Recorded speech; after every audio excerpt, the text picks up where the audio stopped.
nakawala dito sa fence. At ito nga po, lumangoy.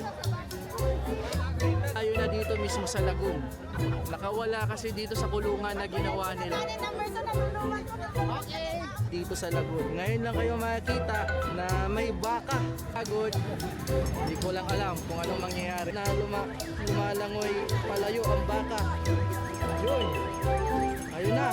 Tutuklasan natin ngayon kung paano sagipin itong baka. Ito na.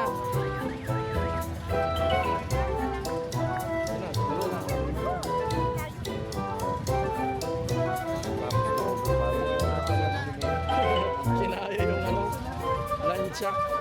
Ayan na guys. Nakuha ka na sa taas, sa liog, sa buntot. Ayan na.